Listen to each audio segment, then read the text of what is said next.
Hello. From the green forests of the Pacific Northwest,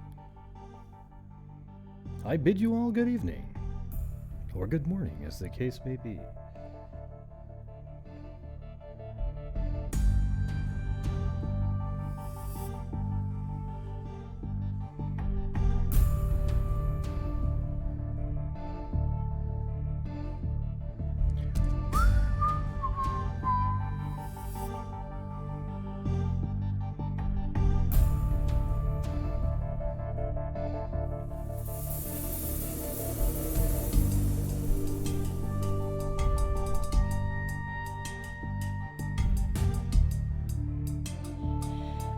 Yeah, I've had this idea for a long time, and then Cairo actually reminded me of it. But I've wanted to do like these, where you do missing people or, unsolved crimes in different states. All the different states. I've thought of that many times. I've just been like, every single time I think about doing it, there's always some cases that come up right now, so then I don't do it. So today, I thought I would do that. Now let me just turn this sucker down.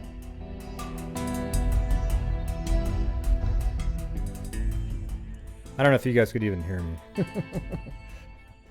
I was turning down the wrong volume knob.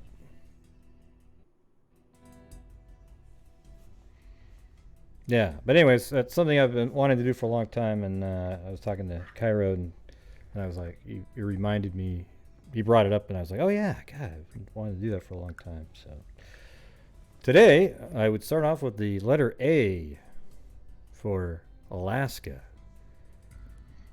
All right? Bunch of crazy. Alaska is not a great place sometimes. It's unbelievable. It's really pretty, though. I'll give it that.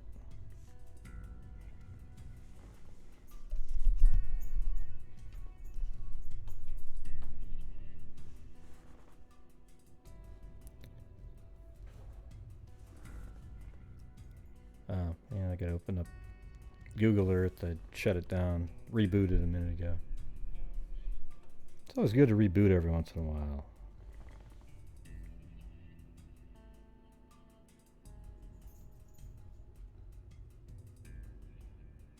Yeah.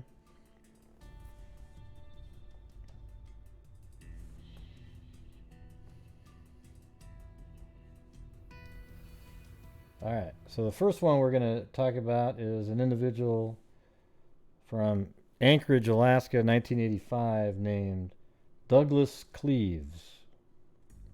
All right, so here is the one link that I found on newspapers.com. A masked intruder barged into an Anchorage home early Saturday and used a high-powered rifle to kill a 25-year-old man having dinner with his sister and two other women, police said. Investigators identified the victim as Douglas Cleaves. Shortly after midnight, Cleaves' sister answered a knock at the home's door and found a short, thin person wearing a ski mask and a trench coat and carrying a rifle, police said. The intruder pushed into the home, shot Cleaves 5 times, and fled. Police said later, Saturday, they were unsure whether the attacker was male or female. Cleaves was seriously injured in a construction accident during the summer. In mid-July, he and another man were unloading steel girders from a truck in Eagle River when a crane lifting the girders hit a high-voltage electrical transmission line. Cleaves received severe burns as electricity from the 115,000-volt line surged through the cable and into his body. Both his feet were later amputated. So this guy didn't even have feet. And somebody went into the house, had a trench coat on, a ski mask, high-powered rifle, they're a really thin, small person, and just blew him away right in front of all the other people there. And they've never caught this person. Isn't that amazing? You would think this person had direct contact with him just prior to that. It's obviously a hit. I mean, the person didn't go in there to kill anybody else, just literally barged past everybody, blew this guy away, and then left. You kind of wonder if it was somebody paid off by the insurance company, though, don't you? A little bit. I mean, this guy is going to get money forever. Millions and millions of dollars. I mean, he doesn't even have feet, so what kind of a threat would he have been to anybody? I mean, I'm just saying, it wasn't just feet. I think it was from the knee down.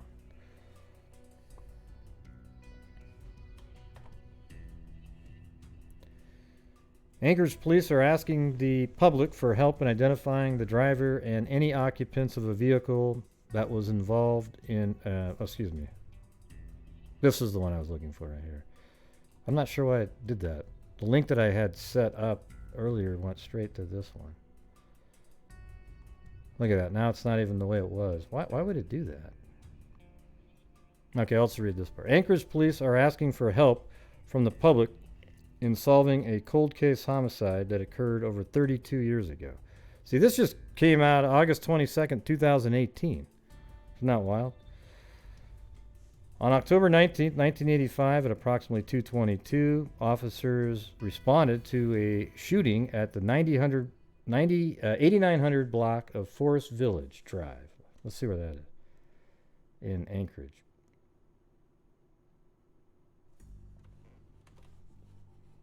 I'll turn up the music a little bit.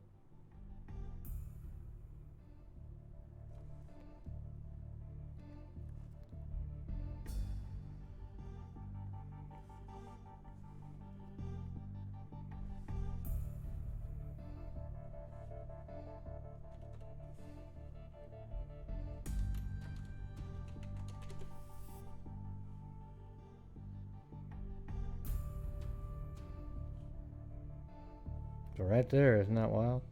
It's kind of weird just to be able to look at a house that... So this house right here, the person probably, I mean, I would think that that was the front door over there.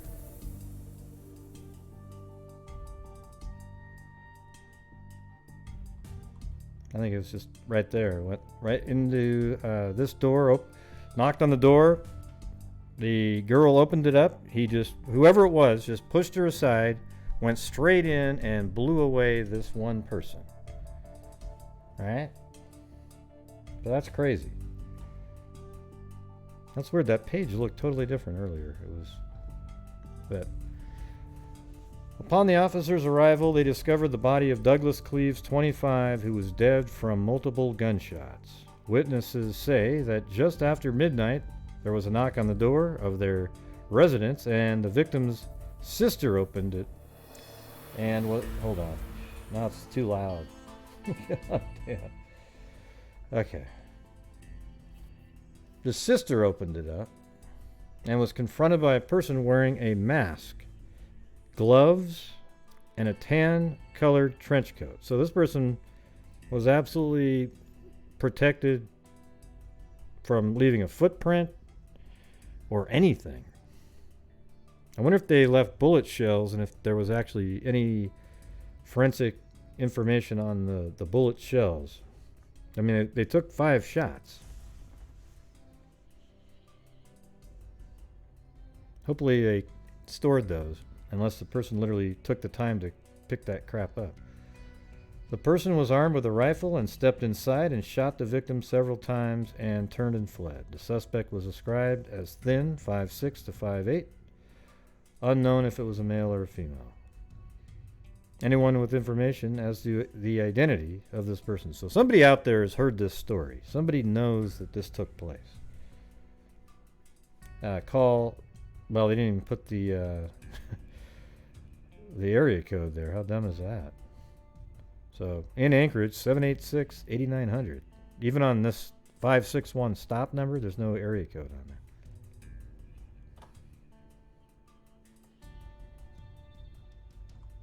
Okay, this one was a little bit more information. And this is an article from June this year. Amazing. After all that time, there's an article. There is no articles at all over the years, except all of a sudden there's one now. You sort of wonder if people are going through all the old archives, kind of like what I do, and finding old, interesting stories. Douglas Cleaves was a 25-year-old double amputee who had just won custody of his toddler. Well, there you go. That's a little different information there. He won custody. So how tall is his wife? Who had just won custody of his toddler son when he was murdered during a home invasion, because they don't know if it was a female or a male. And his killer remains unknown, according to Anchorage Crime Stoppers. Really? Did you ever look at the wife, though? On the night of October 19, 1985, Cleaves, his sister, and two female friends opted to watch television in the living room. So this is way more detailed here. All right, so Cleaves, his sister, and two female friends opted to watch television in the living room area of their home at 8900 block of Forest Village Drive. I don't know if that's the exact house that I have on the screen because it's the 8900 block, but that's right where it put it. So it could have been, let's see. Let's see what happens when I put 9000 block. It's over there. Yeah. That's still that road? So that's the drive right there, I think.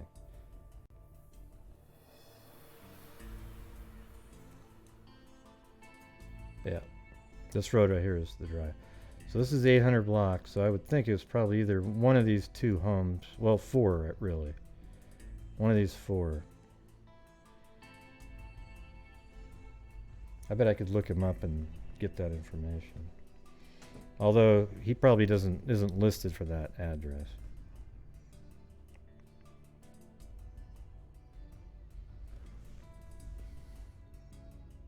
Okay. After devouring their dinner, which included king crab legs and champagne. Well, that's great. Man, they've got a ton of information on this, so it must have been like the sister was reliving the evening at some point. So they opted to watch television in the living room area of their home after devouring their dinner, which included king crab legs and champagne. So he had just won custody, so maybe that's what the champagne was for. When Cleaves' sister opened the door, she came face to face with a mask-wearing subject in a tan trench coat standing 5'6" to 5'8", who was armed with a rifle. She tried to slam the door, but the perpetrator managed to make their way inside the home, where the person elevated their rifle, aimed it at Douglas Cleaves, and opened fire. The bullet missed. The first shot actually missed. Douglas Cleaves got on his knees and raised his hands and pleaded with the shooter, he said. "Hey, don't shoot. I don't understand what's going on. Don't shoot. We can work this out," he said.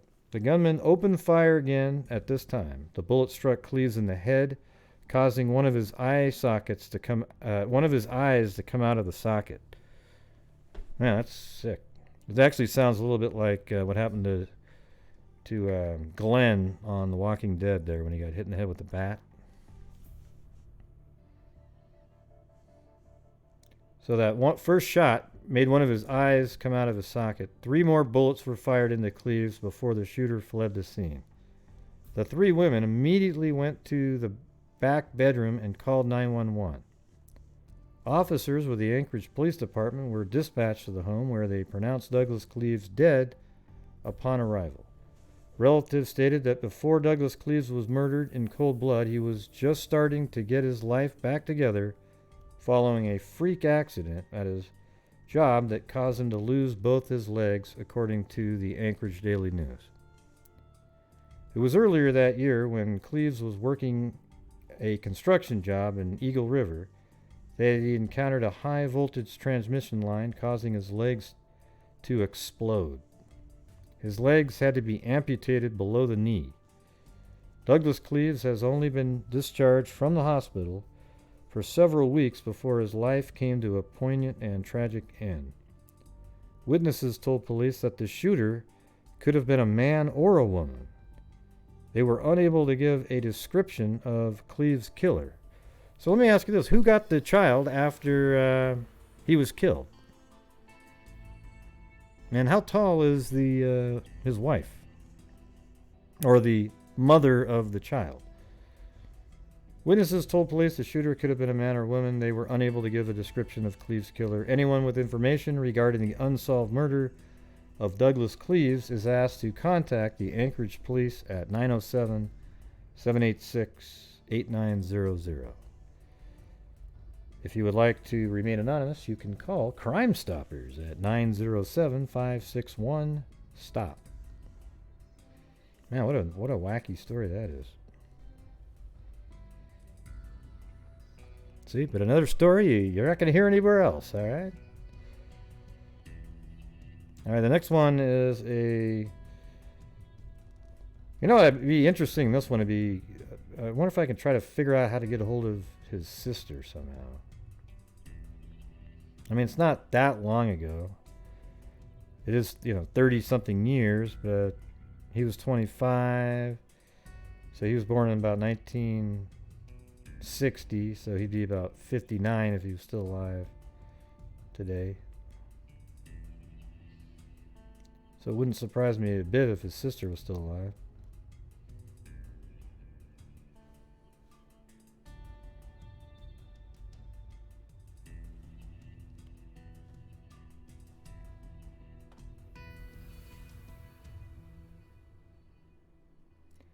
All right, this one is Alice Baldwin, 1972. All right, these are the newspapers.com stories on it. The nude body of an unidentified woman, thought to be between 25 and 30 years of age, was found Sunday afternoon by sightseers at 34.5-mile Elliott Highway, Fairbanks, corner Lincoln. Not sure what that says. Fairbanks corner Lincoln Ost. I don't know. Today said an autopsy is being conducted on the remains. He said no identification of the woman has been established. Alaska State Troopers said an extensive investigation is underway and there was evidence of homicide. The woman's body was discovered about 4 p.m. when the sightseers were taking photographs. Troopers said the woman is about 5'2", weighs 140 pounds, and apparently is a native. They ask that anyone with information about her identity to contact troopers at 452-2114. But that's a long time ago, 1970-something. Yeah, so here's another one of these Native Americans that are just killed by some crazy-ass serial killer type.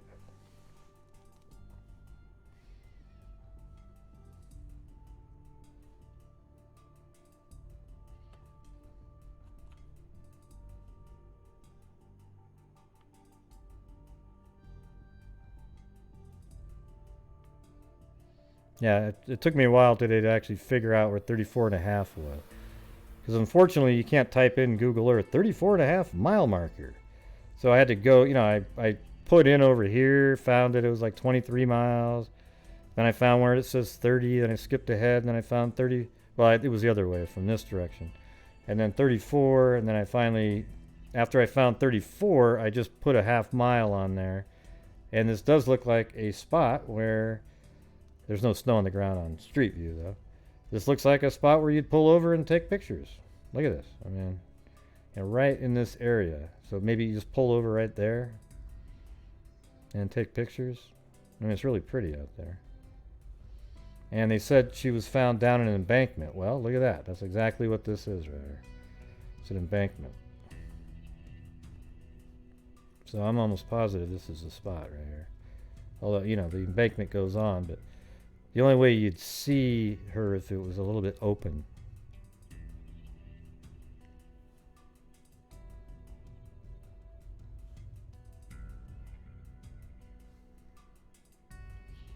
All right, now this is the next article the following day. That first one was May 30th, 1972.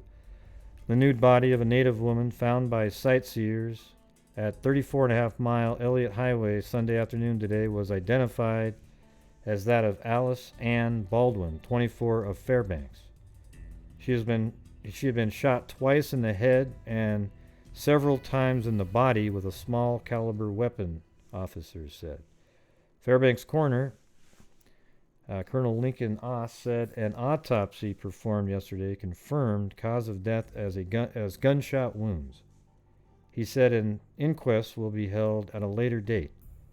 Officials estimate the woman died in the early hours last Saturday. They are not sure whether she was shot at the location where the body was found or at another spot and her body was dumped there.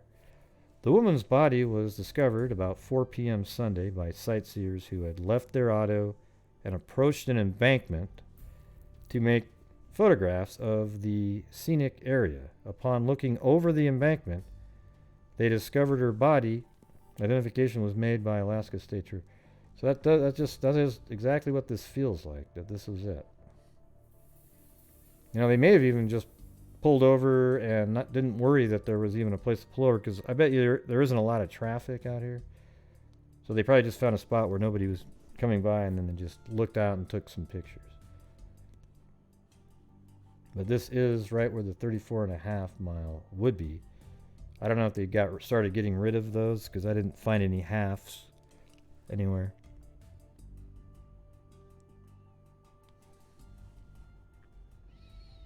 So that was May 31st. And this is what she looked like, apparently.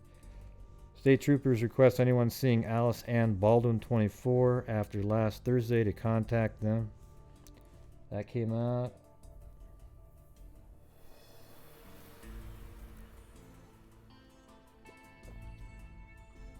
And there was an organization back in the day called Secret Witness. It was like an anonymous organization that would pay people if you called in anonymously.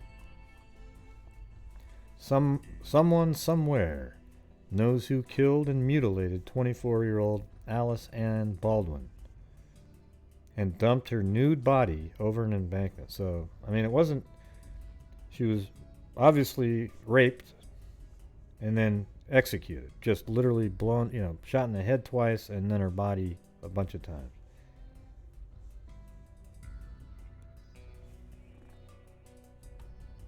He says he hadn't returned the rape results haven't come back. But man, if you guys did your job and you could have collected anything like that, you could still have that. And now we've got DNA. You didn't even know what the word was, or the acronym, or whatever the hell you call it back then, okay?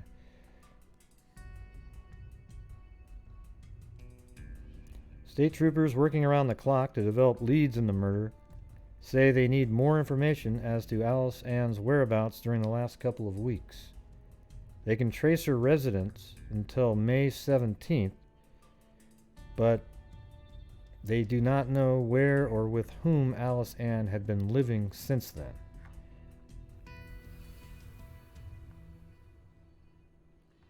Let's see. Troopers presently are seeking 2 black males, description unknown, who were reportedly seen with Alice Ann last week in a town bar.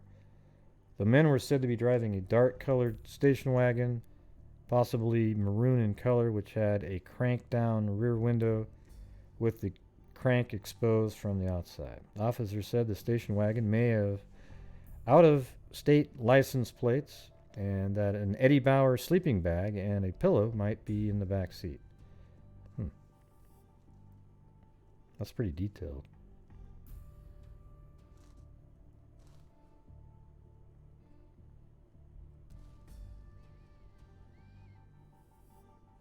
Now, Alice Ann's mutilated body was discovered by sightseers May 29th.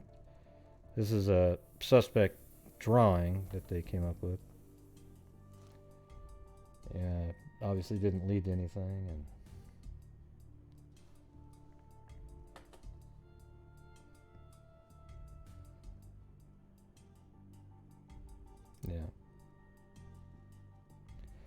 yeah, so basically it's just another sad case of somebody murdered and absolutely nothing came of it. I bet you if that was today, they would have caught the person now. Because why else would she be nude if she wasn't raped? And hopefully they collected something, and maybe they're revisiting this now, but who knows? It's just probably one of the ones that'll never get solved. Sad.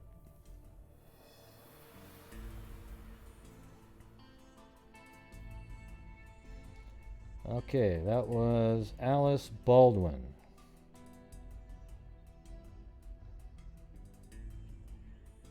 And this is just one that had almost no information on it. But I was going to bring it up anyways, because it's 1961. Okay. I wonder if I could go if the page 1 had anything.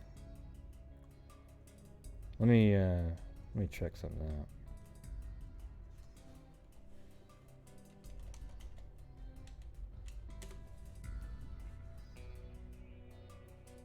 I think I couldn't find page 1 is what the problem was. Earlier.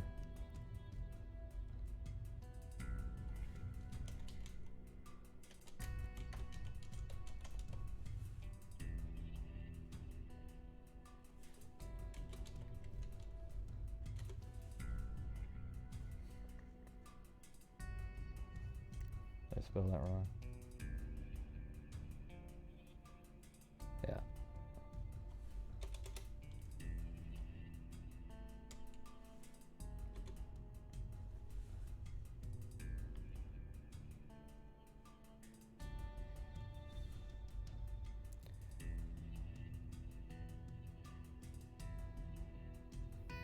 Okay, so I think I have page 2 of this. Yeah, okay, good. Hey, thanks, Bridge Tribido.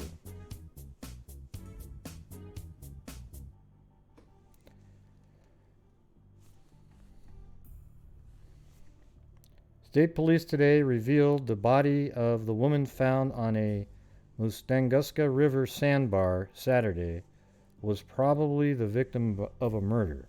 2 bullets from a high-powered rifle were fired through the stomach and chest of the woman, identified today by her husband as Helen Mae Dunnigan, 50, of 2202 Ide Street in Anchorage. I'm just going to see what that looks like.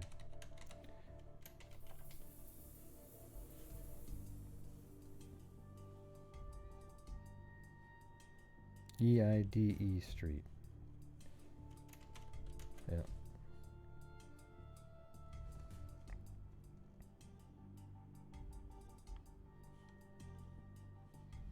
Well, I guess we won't know exactly. Is it 2202 or what was that? Yep. Well, today there's nothing other than a business. So who knows what was there back then. I mean, we could go to Google Earth and see if it looks even in 1996. Let's see how much it changed. Yeah, quite a bit. Look at that. That's wild. Like, these look like more like houses. Why is that building a model there? It's weird. Yeah, if you go, like, look at this area right there. 1996, and then now it's totally different. See that?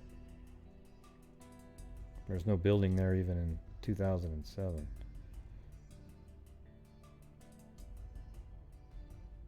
So who knows what it will look like in 1961. Places change a lot in that since 1960s.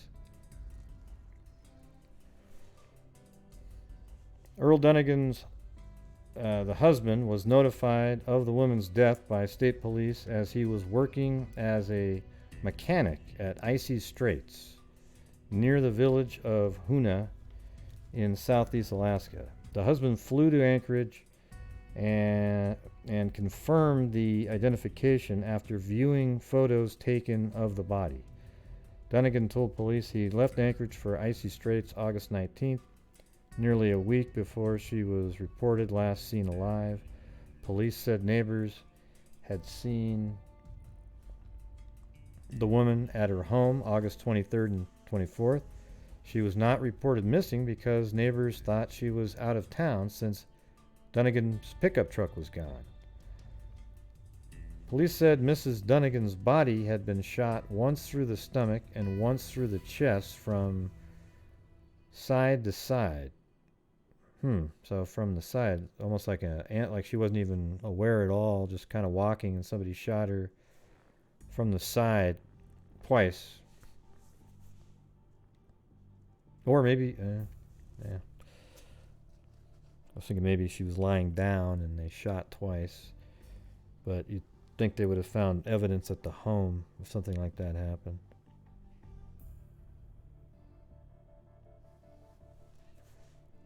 The woman was found Saturday when the crew of an ERA helicopter spotted the body on a sandbar northeast of Palmer.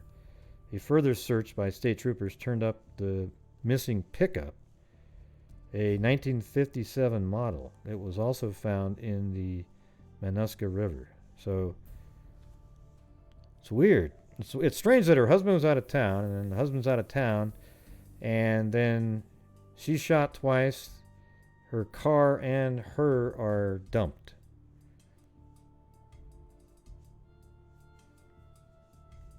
Yeah, that's another one that seems like it should have been solved.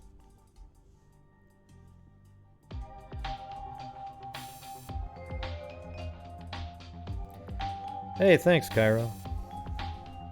Yep. You guys are my source of income on this channel, so I appreciate it. Thanks for giving Forgotten Cold Cases a voice. Yeah. Like this case right here, I wonder if anybody's ever talked about it before. On a radio or YouTube or anything. This one right here. I mean, there's not a lot of information on it. This is the only article that I could find anywhere. But it's wild. I mean, she shot twice, dumped over a cliff, and her husband's out of town. I mean, the first thing you think about was, is it a little bit like, could it be like the Melissa Pesky case somehow, where he's out of town, has somebody else do something to her for some insurance purposes, or what? You know, had a perfect alibi, though.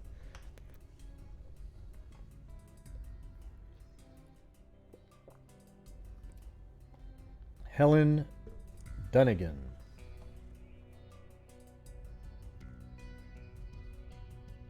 All right, now we're moving on to the next one.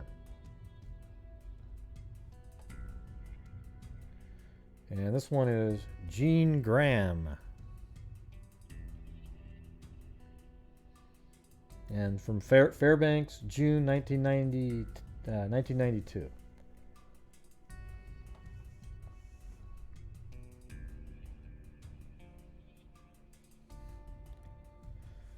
Police searched over the weekend for missing Nanana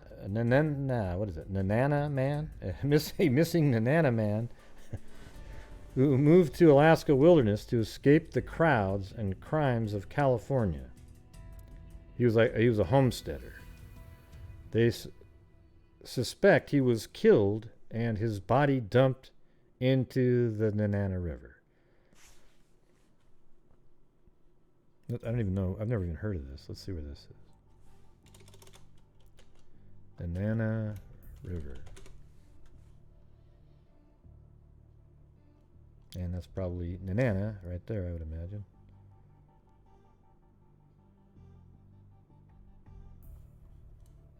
Yeah, Nanana right there. So that's the Nanana River. Apparently lived in this tiny little town there. Or around there.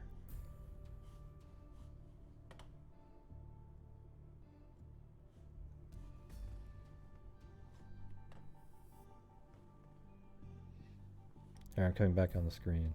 So I gotta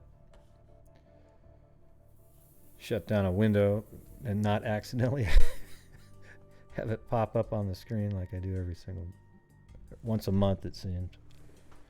There we go.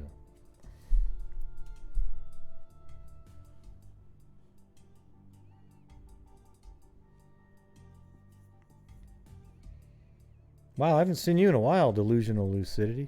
Doesn't seem like it anyways.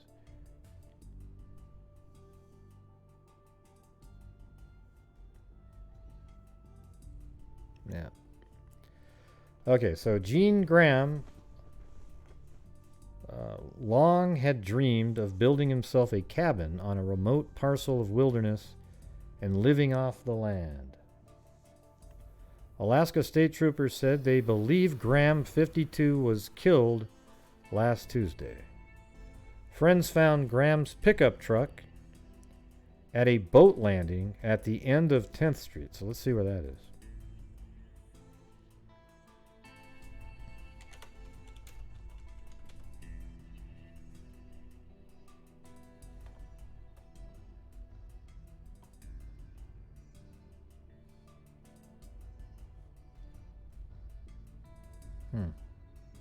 Is that still 10th? Right? Oh, there you go. There's the, exactly where that is. That's 10th Street, actually. I mean, it looks like Google Earth may have driven into the water here. Well, they went to right there. So there you go. There is the boat landing area. So they found his pickup truck right in this spot. Troopers found blood, Graham's broken eyeglasses, and what they believe are pieces of his dentures on the sandy ground. His rifle, which he carried with him when he traveled the river, was still in the unlocked truck cab. His wife, Joan Graham, and her stepsons said someone would have had to surprise Graham in order to overcome him. Not many could take my dad on one, take my dad one-on-one except maybe a grizzly bear, said 18-year-old Sam Graham. To his family, Graham was a dreamer and a doer, someone who could fix or build anything. He was known around town for his plan to build an ice road on the frozen Tanana River to haul freight to villages. Let's see. They trapped and mined gold and eventually won 10 acres on the Taklanika River. Graham was such a good carpenter, 6 other families on the river hired him to build their homes. Graham dreamed of building an ice road. But since he moved to Teklanika, Graham also angered some people, according to his sons and wife. So now we're going to maybe get to some motive here. During the last 2 years, his boats were drilled and cut loose. Someone put sugar in a snow machine gas tank. A dispute escalated last week, and Gene Graham reportedly put a gun to a man's chest during an argument, his son said. Well, how come you haven't made an arrest then yet? I mean, obviously that's related somehow. Joan Graham hopes the disputes did not lead to her husband's disappearance. Well, of course they did. I never thought anybody would go that far, she said. Still, Graham said her husband's life was better than ever recently. All right, so that was, they assumed he was killed. And then here we go. Missing man found dead. This is a month later. The body of a man shot to death and found along the Tanana River has been identified as homesteader from the Nanana area, missing since last month. Police said Thursday the body of Gene Graham, 52, who was reported missing June 23rd when his pickup truck and boat trailer were found abandoned in Nanana. The body was found Tuesday by a State Department of Fish and Game crew. Homicide investigators Jim McCann said Graham was shot to death and dumped in the water. An investigation was continuing, he said. We're still looking at the evidence at a number of people in the area. We're still asking people questions, McCann said. His vehicles were found last month at a landing on the Nanana River. I'm not sure what it meant by vehicles with an S, but troopers called to the scene, found blood, Graham's broken glasses, and what they believe are pieces of his dentures. Graham's homestead homesteaded with his wife Joan 18 miles upriver from Nenana. So anyways, this one's still unsolved. That one is 27 years old. Wouldn't you have thought that something like that would be pretty easily solved?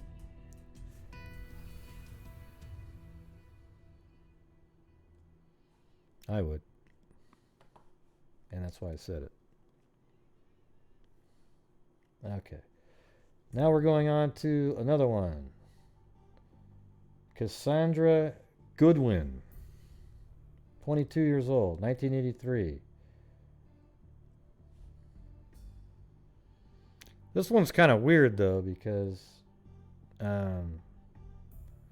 there's really no articles of her going missing.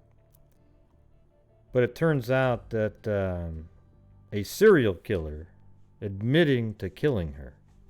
So she's brought up as part of a larger group of people.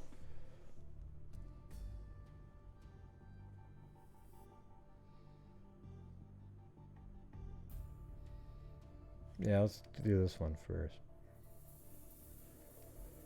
So Alaska State Troopers investigator Sam Bernard is haunted by a killer. He has seen the killer's young victims. He has broken the tragic news to the families. I picked those girls up off the road, he said. In some cases, I notified the families of their death. You know what I've sort of realized lately? That serial killers, most of the time, they love being able to trick law enforcement. Like, that's all their whole goal is to just, that's their game. Just trick law enforcement, keep killing.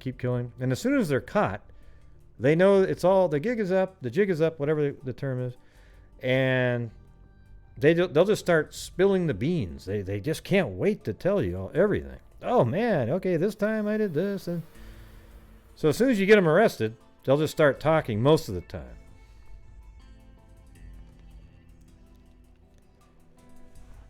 He is tried, but he can't leave the case at the office at the end of the workday.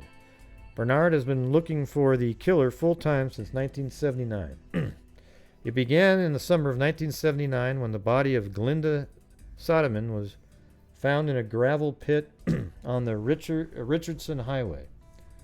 The murder was the first of 5 believed to be committed by the same killer.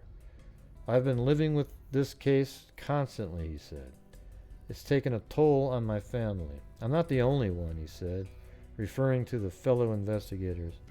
The other guys have suffered too. The investigators have been methodical. It has been massive, and it has been frustrating. The killings do not follow simple textbook examples. There is no apparent connection between the victims. Right, that's what a serial killer does. Bernard continues the search nationwide now. He most recently interviewed a suspect in Texas after transporting a prisoner there. He wants to find him.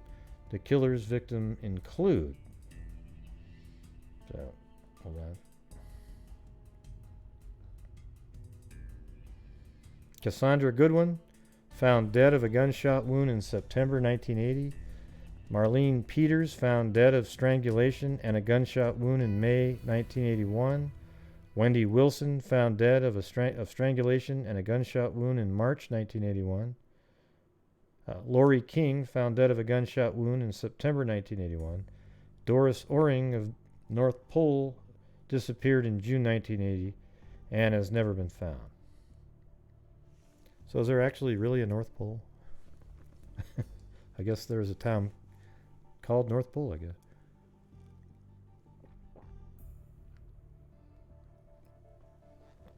The unsolved cases have put Bernard and his peers under a lot of pressure for a long time.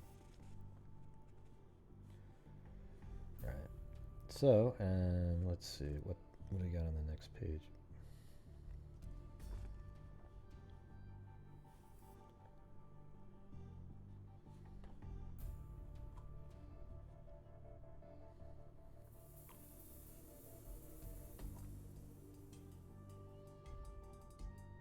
Yeah. So they have these 5 killings, but it turns out, see, this article here is from, excuse me, actually I don't have the date on the printout, but it's prior to what I'm about to bring up here. There's this guy named Bundy. You know, got rid of that A, he'd sound a lot like another one. But he ends up being the serial killer. Thomas Richard Bundy admission that he killed 5 young women was an informal, spur-of-the-moment statement to Alaska State Troopers in their Texas hotel room early Monday morning. The 2 troopers questioned Bundy in Texas almost daily for nearly a week, had hints Sunday night that a confession might be imminent. I wasn't responsible for all of them, Bundy told troopers. On another occasion, he admitted to them, I had trouble with girls in Alaska. Yet at the time, Bundy offered no further explanation of his statements. Previously, authorities had obtained search warrants for Bundy's home. There they seized weapons and ammunition, which investigators believe have been used in the murders. Bundy's car was vacuumed for hair and fibers. Investigators also found what they describe as surveillance-type photographs of young girls apparently taken by Bundy. Bundy had promised to meet with 2 Alaskan investigators at 9 a.m. Monday. He arrived an hour early, knocking on the troopers' hotel room at 8 a.m. There, standing just inside the door in a little town in Texas, he admitted killing the 5 Alaskan girls. A portion of his statement, well, I think this is what that guy was referring to in the previous article. They have somebody they were interested in Texas. He had insisted to investigators earlier that he would not submit to questioning with a tape recorder. Asked why he killed the girls, Bundy replied simply, I don't know. See, that sounds like a lot of the people that we talk about. They just sort of kill. The string of murders in Fairbanks area ended when Bundy was transferred to Texas. At least 4 murders of young women in that area of Texas have been reported since Bundy arrived. Authorities may never know if Bundy was responsible for those deaths as well. The investigators, who has hunted the killer full-time for years, is certain Bundy was guilty. But the problem is Bundy actually killed himself. Well, they don't know if he killed himself or whatever, but death scene. Richard Bundy. I don't know how he was driving around, though. Like, how come he was on a motorcycle? Richard Bundy's body lies under a sheet in the grass off US 70 northeast of Vernon, Texas. He died when his motorcycle collided with a truck. So all of these cases are still deemed unsolved, but didn't he admit to doing them? I mean, can't you just go with that and end that chapter? Yeah, so his death occurred when his motorcycle crossed a center line and crashed head-on into a semi-truck. Probably will not be ruled a suicide, even though that is what it is. He didn't hit the brakes or anything. He just floored it, went right into the semi-truck, and took himself out. He didn't want to have to face going to trial. Anyways, there's a lot more information on that, but I think I might save these for actually shows on serial killers, because there was 2 of them that came up in an article.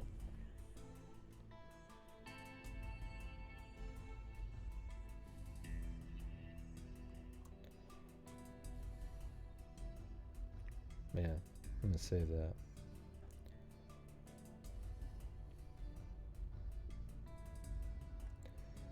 Okay, now we're going on to one Jane Doe from Alaska. And then what's weird is this is one of the Jane Doe cases where the killer has been caught, but they still don't know who this is. We've had about 3 cases like that so far.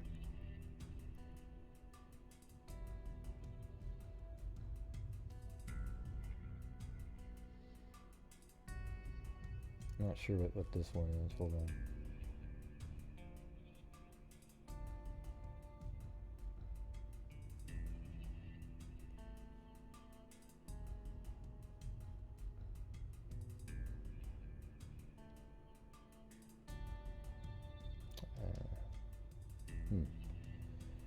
It's 84.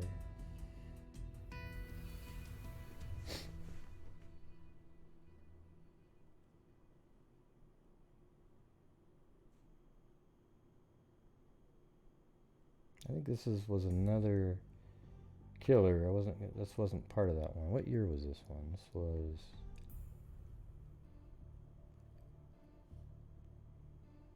actually 1954, 1980.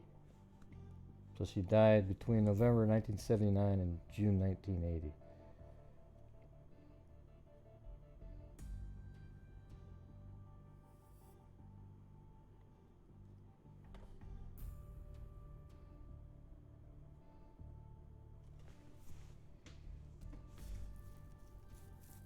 Trying to figure out where this one went. Yeah, that's right. Yeah, the Robert Hanssen. I think he's the person who killed her. That's right. I was trying to figure out if I staved this out as another serial killer case or not, but let's see.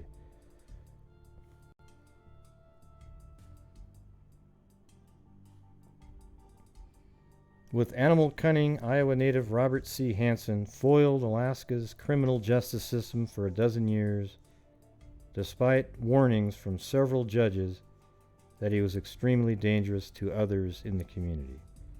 But the deceptive vile and guile of Hansen 45, a 1957 graduate of Pocahontas High School in northwestern Iowa. I don't know. It's weird. This guy right here, he showed up in the same article as the other killer. So I think what I did was I put this in a different folder with the serial killer from Iowa. So I'm gonna do that right now. Again. All three of them. All these files. Just a second.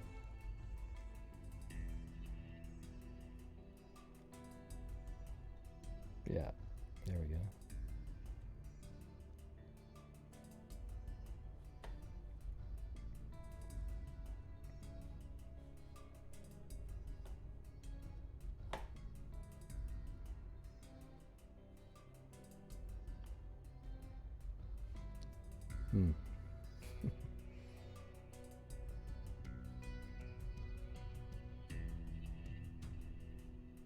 It's bizarre. Maybe I did have it right. I'm totally confused right now at my own structure that I put together. I think I did have it right. Alright, I'm just going to use the Wikipedia and then see if it rings a bell. Oh yeah, there it is. So that was Robert Hanssen was the killer of this Jane Doe, but she was called Eklutna Annie. So Eklutna Annie is the informal name given to an unidentified murder victim discovered in 1980 in Eklutna, Anchorage. Oh, let's see. Let me put Eklutna in there just to see where that is.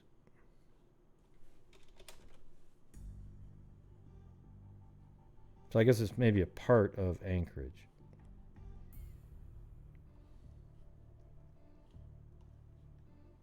Okay, right there.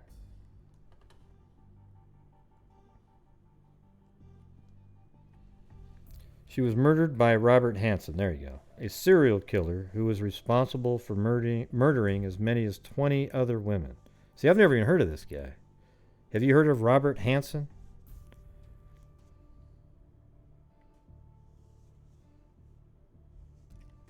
Let's see. Later in the year, the remains of topless dancer Joan Messina were found in the same area.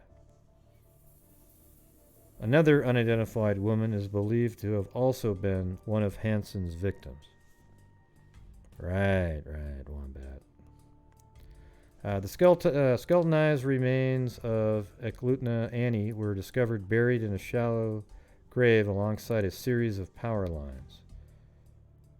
She wore several articles of clothing, including a knitted sleeveless shirt, a leather coat containing matches in a pocket, and knee-high boots, the victim also wearing several pieces of jewelry.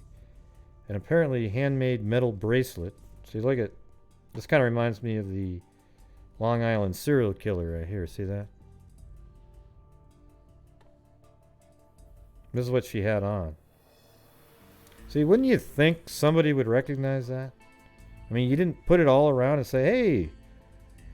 I mean, she still hasn't been identified. It's crazy. 35 years later.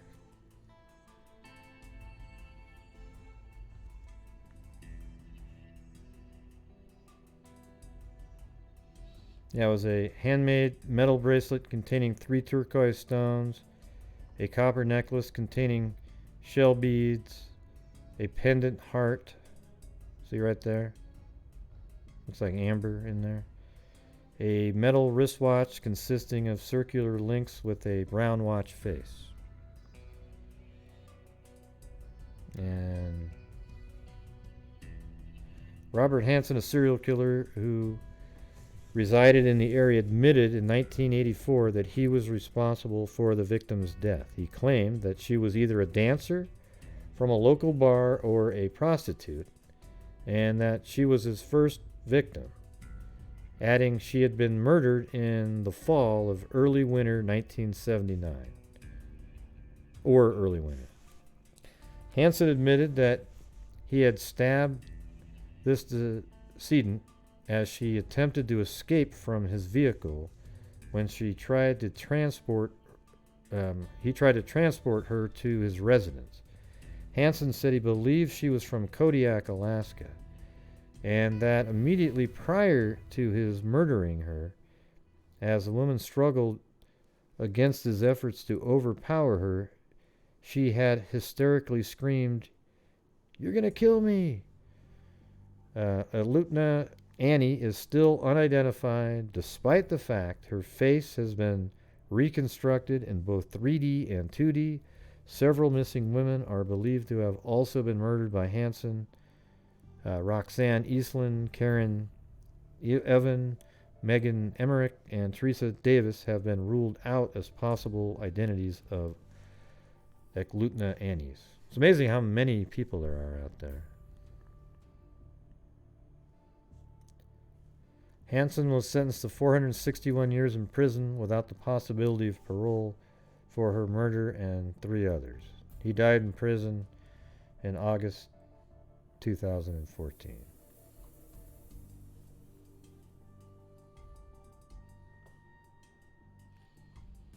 Yeah. Alaska State Troopers, this is 2003, are making another try at identifying a murdered woman nicknamed Eklutna Annie.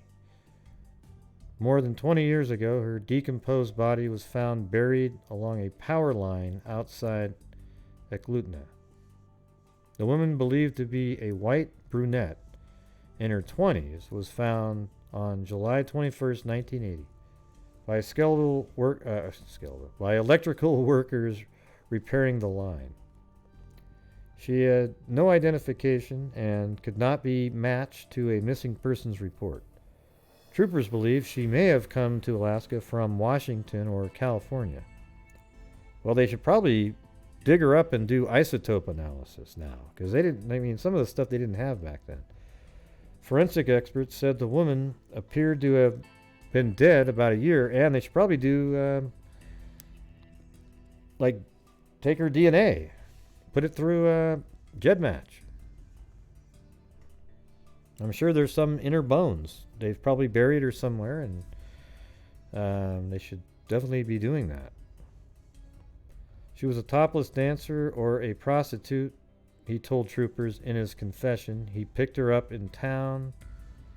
Let's see. In 1984, a local baker named Robert Hansen listed her among the 17 women he admitted killing in and around Anchorage. He said she was the first victim, but he didn't know her name. But when he continued past Muldoon Road out of town, the woman said no and tried to get out of his pickup, so he pulled a gun on her.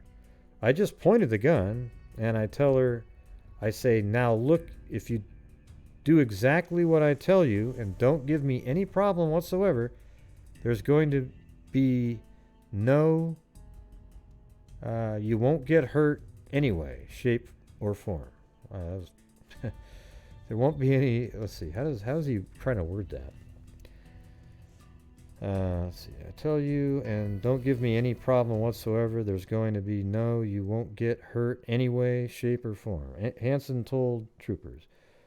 But the truck got stuck in mud. The woman helped Hansen maneuver, wow, that's crazy, onto a tractable ground, but when he told her to get out for a minute, she ran, he said. He caught her by the hair and claims he pulled a knife from her purse. Or she pulled a knife from her purse.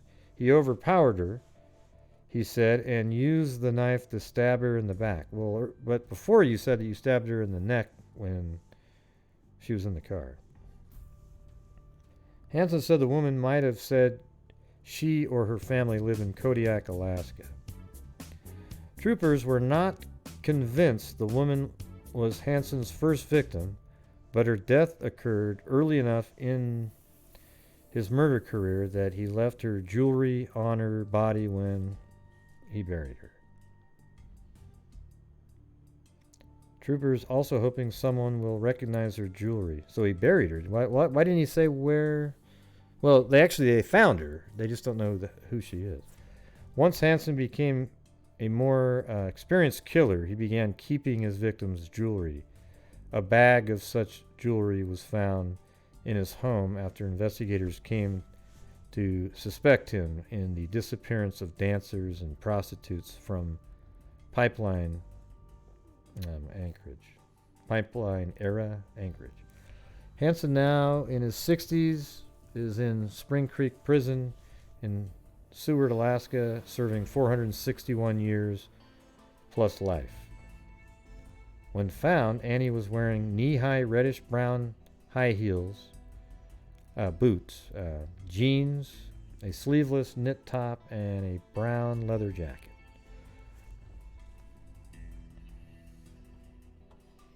Awesome.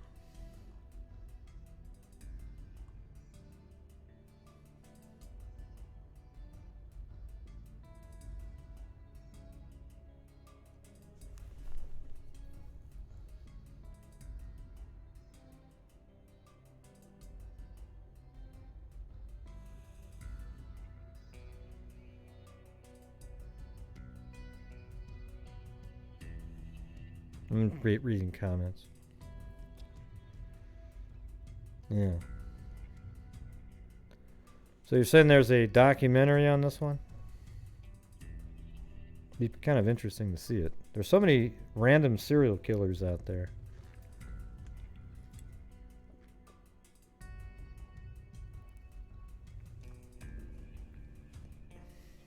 A movie? Oh, cool. What's the Netflix movie called? Maybe I'll check that out. Maybe I'll watch it tonight so I can get a good night's sleep, you know. Nothing better than going to sleep watching a serial killer movie.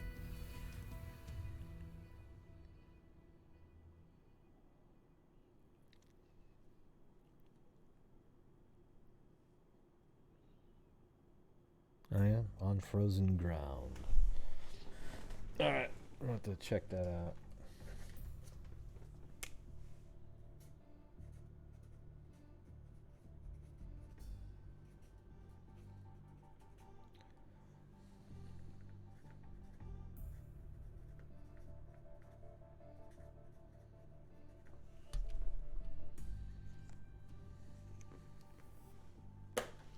Yeah, I watch like IDTV all the time.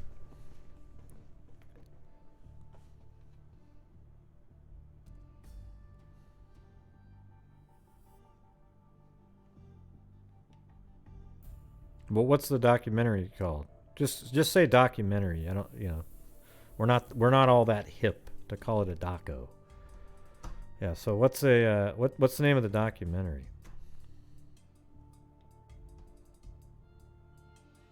Yeah.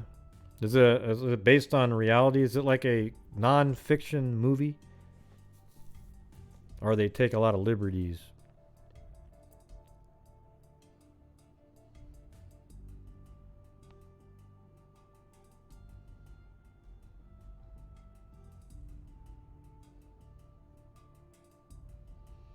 Well, that's the movie, yeah. You just said that.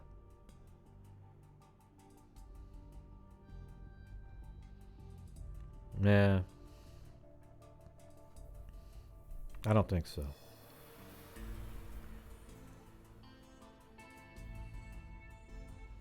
So the movie is On Frozen Ground. What's the name of the documentary? Okay, well.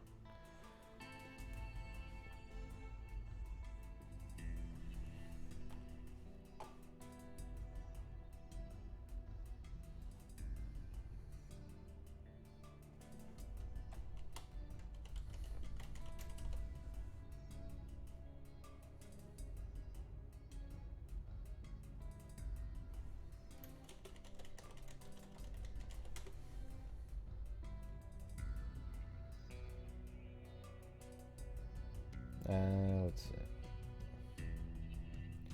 Well, there's one on YouTube called Robert Hanssen, Hunting for Humans, the Butcher Baker Serial Killer Documentary. So is that that's a different one though, right? Than On Frozen Ground?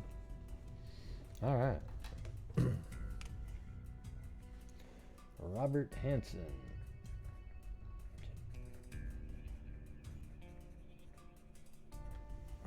Craziness. Yeah, so we just went over, for those of you just showing up, we went over 5 different unsolved cases from Alaska. You know, I'm sure we'll get back to Alaska at some point again, but we'll just go over all the different states every once in a while.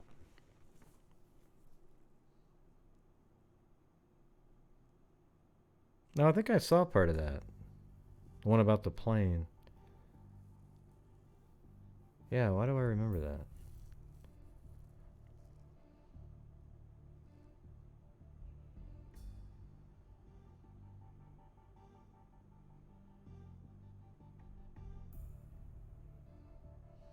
Yeah, definitely have to rewatch.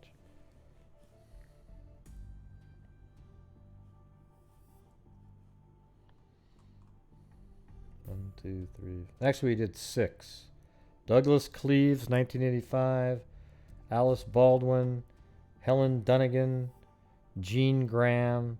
Cassandra Goodwin. And Eklutna Annie. Probably, I'm not saying that right, I'm sure. But that's it.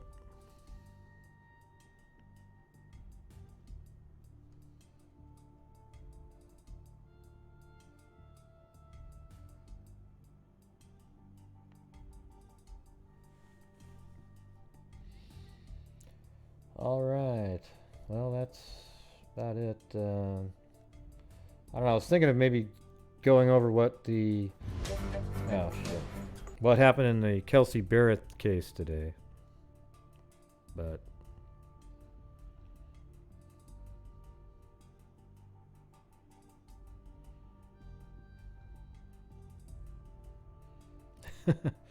yeah, the host with the most. Yep.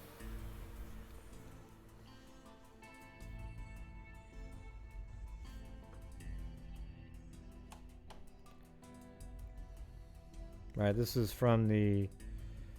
I think yesterday there wasn't court because of the holiday. So, wait, can you guys hear me? Hello, hello, hello. That's kind of low, isn't it? Let me see. Hello, hello, hello. Okay, I think that's better right there. There you go.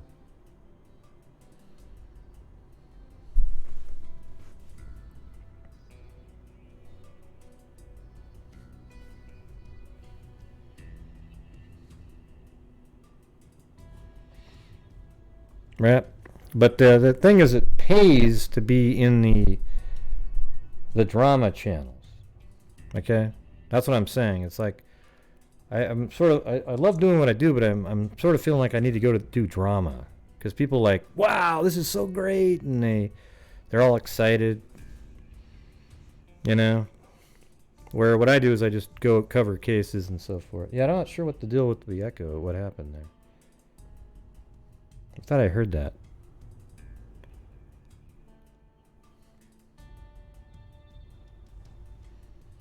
Testing. Is it still echoing right now? Right now? Right now? Right now?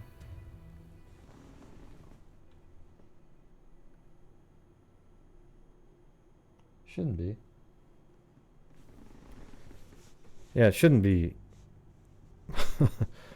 Yeah.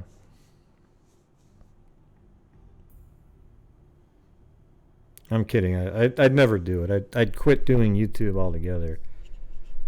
You know, because some nights it gets really, I get down, you know, it's frustrating doing a show, spending so many hours putting stuff together. And then, you know, if I was doing drama, people would be more into it.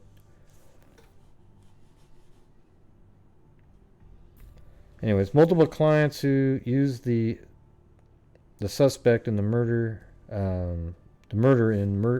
of Kelsey Barrett as a farrier. So they're clients who used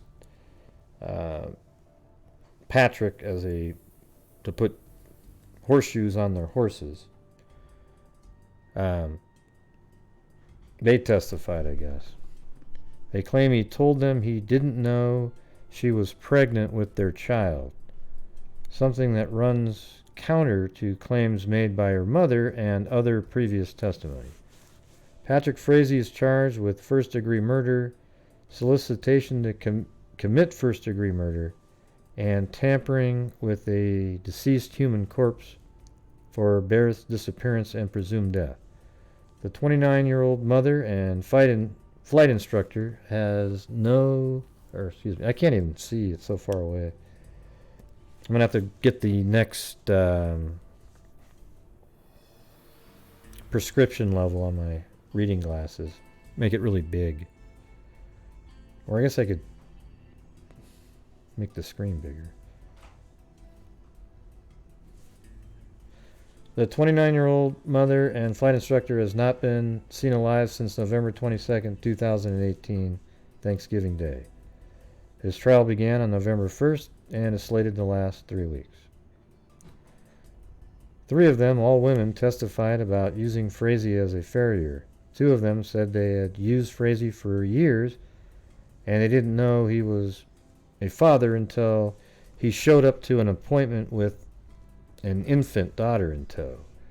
They testified that Frazee told them the child's mother had called him out of the blue October and told him she was about to give birth. That's bullshit. According to their testimony, Frazee said Barrett was not an involved mother and he was seeking full custody of the child. Yet, well, that's total crap, because she obviously did all the things she needed to do. If you're telling the truth that you didn't even know she was pregnant, that means she was doing everything herself. Then all of a sudden she has a baby, now she becomes just not involved at all? That doesn't make any sense.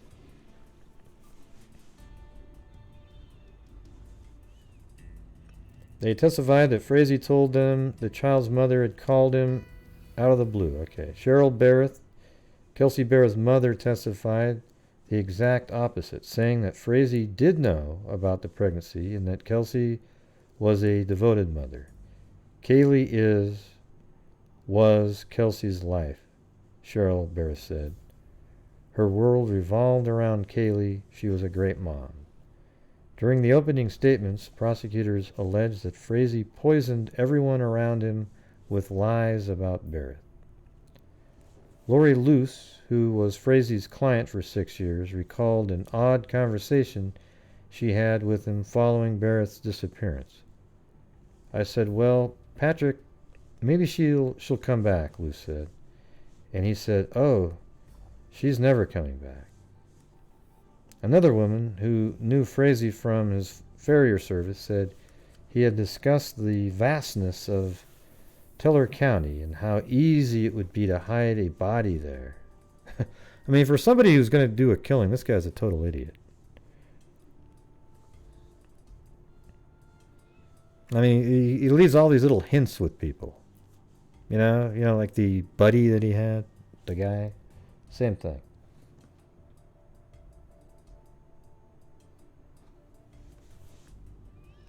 Following a morning filled with testimony from law enforcement, only one expert witness took the stand Tuesday afternoon. That was Jerry Means, a former arson investigator who worked at the Colorado Bureau of Intelligence. Means' testimony was difficult. Hello?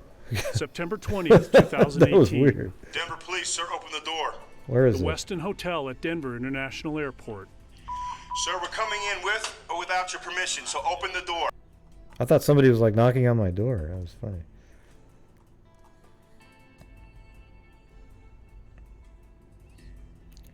Means' testimony was difficult to hear, especially in a courtroom filled with members of the Barrett and Frazee families. He testified that a charged section of Frazee's property had evidence that both a black plastic tote and potentially a human body had been burned there.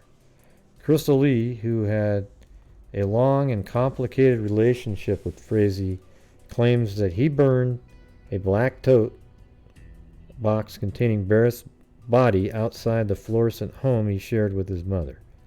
Lee, who 9 News has previously referred to as Crystal Lee Kenny, said that Frazee killed Barrett on November 22, 2018, and stored her body in a barn on a property that he leased. Lee said Frazee had asked her to kill Barrett 3 times earlier in the fall, but she couldn't go through with it. When Frazee told her she had a mess to clean up, Lee said she drove to Colorado from Idaho. She said, yeah, I mean, this is all stuff we've gone over 1,000 times. So it sounds like it was a pretty slow day over there at the trial.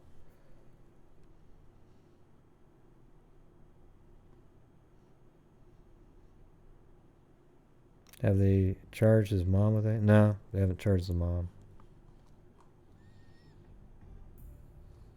I think it's just all this guy right here. I don't even think you can get the mom to testify.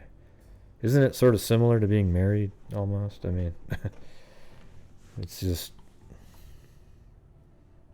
Probably not.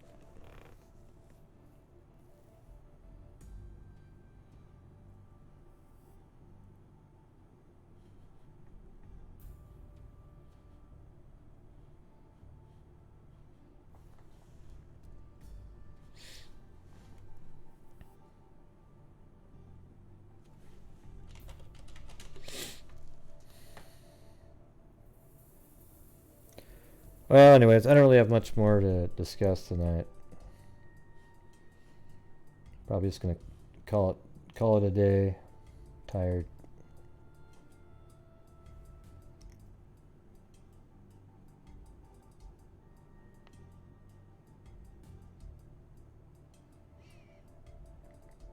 Yeah. Well, I think she's telling... I think she's fibbed a little bit about her trying to help law enforcement. But one of them, I think they've sort of proved that she wasn't lying about that. And then also, I don't really... I don't know. I think some of the stuff she said is a little self-serving. But I think she's telling the truth. And I think it should be easy for the jury to see that it's the truth, because everything she says is backed up forensically. And I think, and the police have probably told her, listen, here's your deal, but if we catch you in one lie, the deal's off. And they haven't been able to do that. So, there you go.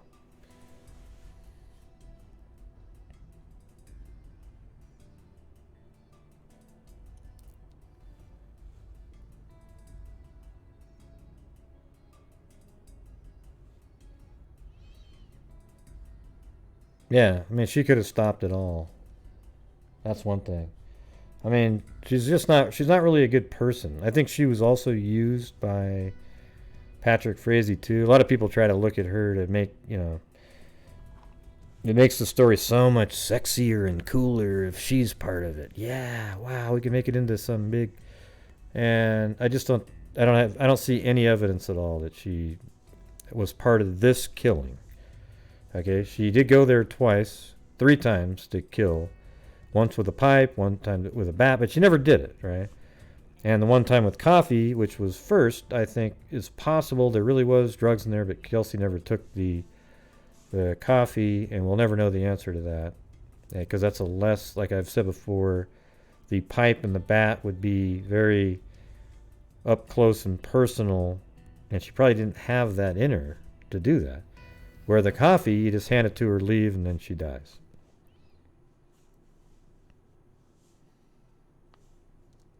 So that's it. All right, everybody. Well, I'm gonna call it a night. I appreciate everybody showing up, and I don't even feel like doing a flyby or anything. I'm tired. So yeah, it's too late. I had a lot of work I've been working on. A lot of stuff. I don't know. Sometimes I feel like I'm gonna put less effort in.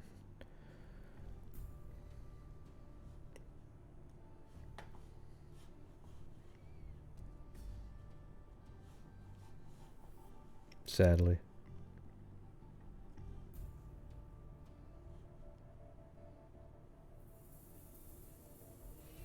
Yeah, I think he might have ended up killing her later at some point.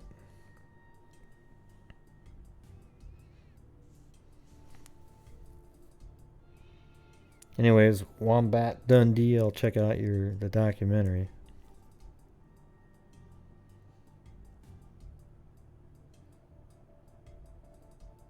Yep. All right, everybody. That is going to be it. Thank you, Cairo, for your contribution. Appreciate it. And Sarita Hilly, right at the buzzer there. Rest Thank well, you. great. Oh, that's right. That's right. My name like that. Yeah, thanks a lot.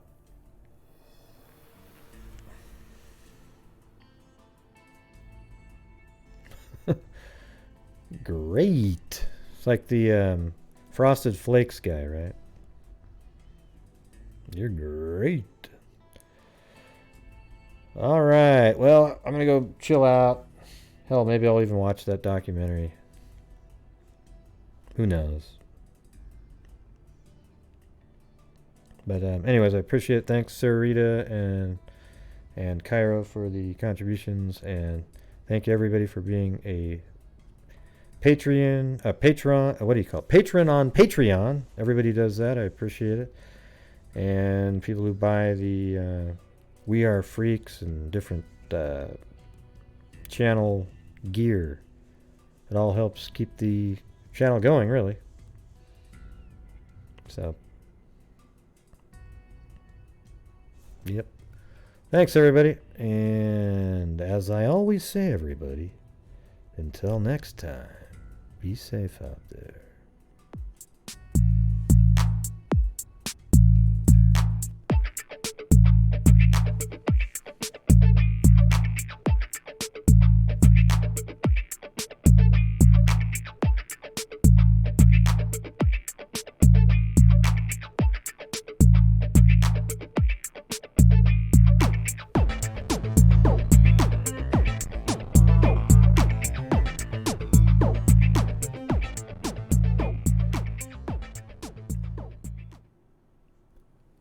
That's right. Be safe out there.